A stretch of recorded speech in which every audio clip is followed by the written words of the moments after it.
नमस्कार, आदाब और सत श्री अकाल। आप सभी का स्वागत है हमारे YouTube मंच ओम पर। आज का विषय है एक राजा की कहानी जो बीमार नहीं है लेकिन बीमार है। एक समय की बात है, एक राजा हुआ करता था। उसका विशाल साम्राज्य था। उसके महल में ऐशो आराम की सभी चीजें मौजूद थी। सैकड़ों नौकर चाकर राजा की सेवा में हमेशा तत्पर रहते थे। राजा भी अपना जीवन आराम पूर्वक व्यतीत कर रहा था। राजा शरीर से हष्ट-पुष्ट और बलशाली था, लेकिन इसके बावजूद उसे लगता था कि वह कमजोर है, वह बीमार है।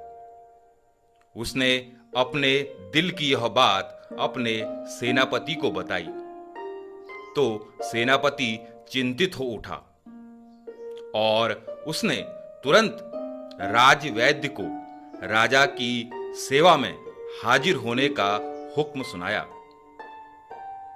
राजवैद्य आए और उन्होंने राजा के शरीर की जांच परख की, लेकिन उन्हें राजा कहीं से भी बीमार या कमजोर नहीं लगे। राजवैद्य ने कहा कि महाराज, गुस्ताखी माफ हो। आप बेवजह चिंता कर रहे हैं और आपको कोई भी बीमारी नहीं है। आप पूर्णतः स्वस्थ हैं। यह सुनते ही राजा आग बबूला हो गया। उसने कहा कि जब मैं कह रहा हूं कि मैं बीमार हूं तो तुम मुझे स्वस्थ कैसे कह सकते हो। क्रोधित राजा ने राजवैद्य को फांसी पर लटकाने का हुक्म दे दिया और साथ ही दूसरे वैद्य को बुलाने का आदेश भी दे दिया। सेनापति के आदेश पर दूसरा वैद्य बुलाया गया, लेकिन जब नए वैद्य को पुराने वैद्य के साथ हुई घटना का पता चला तो उसकी हालत काटो तो खो नहीं। खैर, मरता क्या ना करता, नए वैद्य ने भी राजा के शरीर की जांच और पड़ताल की। उसे भी राजा एकदम स्वस्थ दिखाई पड़ा, लेकिन उसे डर सता रहा था कि यदि उसने भी यह कहा कि महाराज आप स्वस्थ हैं और आपको कोई बीमारी नहीं है तो निश्चित तौर पर राजा उसे भी फांसी पर लटकाने का आदेश दे देंगे। काफी सोच विचार के बाद उस नए वैद्य ने कहा कि राजा जी, आप वास्तव में अत्यधिक बीमार हैं। यह सुनकर राजा खुश हुआ और उसने वैद्य की जमकर खातिरदारी करने का आदेश दिया। खातिरदारी के बाद जब वैद्य को दोबारा राजा के सामने लाया गया तो राजा ने पूछा कि वैद्य जी, ये तो बताइए कि आखिर मुझे बीमारी है क्या। वैद्य सोच में पड़ गया। उसकी समझ में नहीं आ रहा था कि वह राजा को कौन सी बीमारी बताए। फिर वैद्य ने अपने बुद्धि का इस्तेमाल किया और बोला, महाराज, आपको बेहद गंभीर बीमारी है। लेकिन माफ करें महाराज, इस दुर्लभ और गंभीर बीमारी का हमारे विज्ञान में कोई इलाज नहीं है।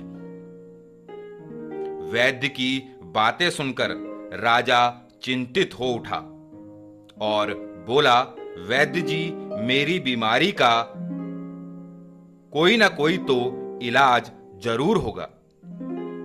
इस पर वैद्य ने कहा, महाराज, आपकी बीमारी का एक ही इलाज है और वह यह है कि आप एक रात के लिए उस व्यक्ति की कमीज पहन लीजिए जो अपने जीवन से बहुत खुश है।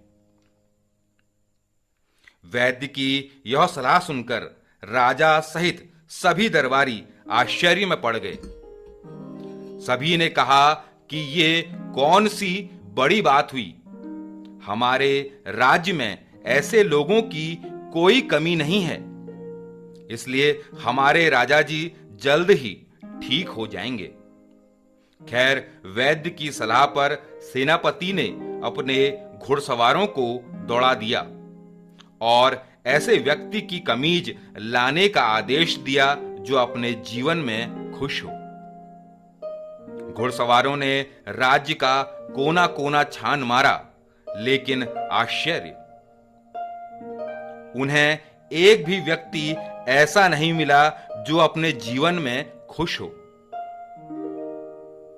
वे जिस व्यक्ति से भी पूछते कि क्या वे अपने जीवन में खुश हैं, तो सभी अपना कोई ना कोई दुखड़ा रो बैठते। किसी को 2 जून की रोटी नसीब न थी, तो कोई बेरोजगारी के दिन काट रहा था।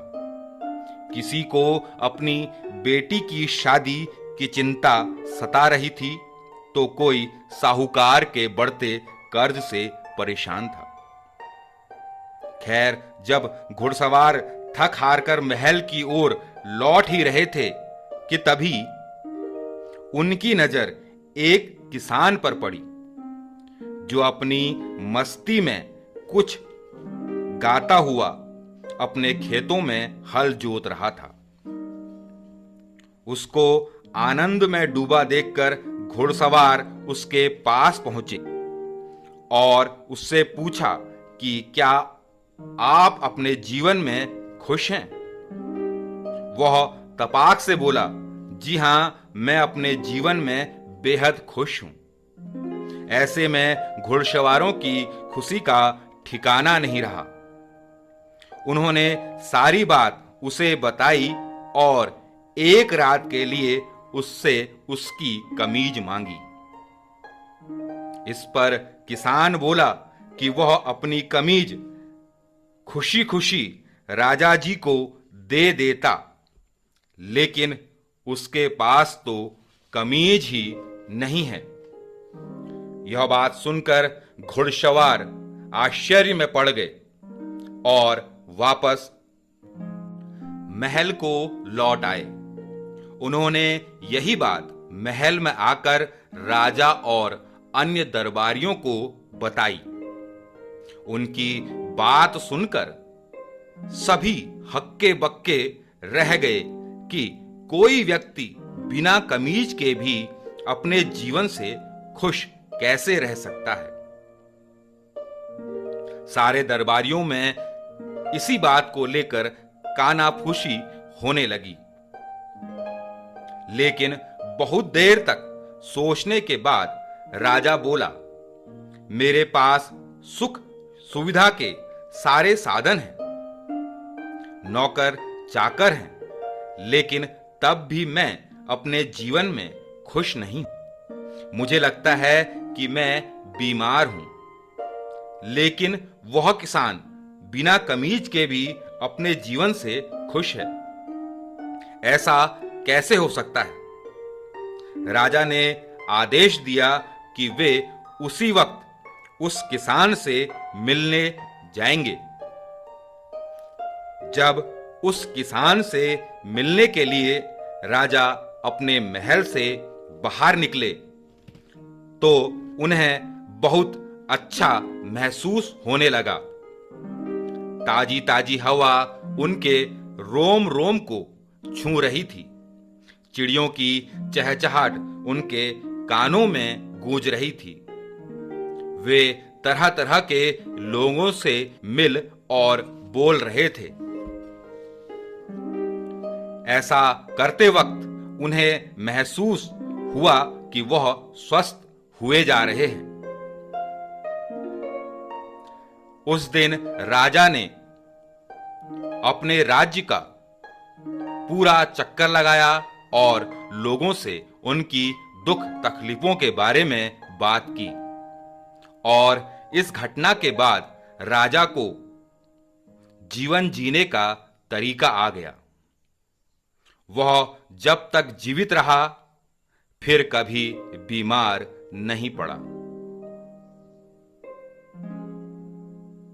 कहीं ये राजा आप ही तो नहीं है। बहरहाल, यदि आपको हमारे विचार पसंद आ रहे हों तो हमारे YouTube मंच ओम को ज्यादा से ज्यादा लाइक, शेयर और सब्सक्राइब कीजिए, ताकि यह ज्यादा से ज्यादा लोगों तक पहुंच सके और उनके जीवन में भी सकारात्मक बदलाव आ सके।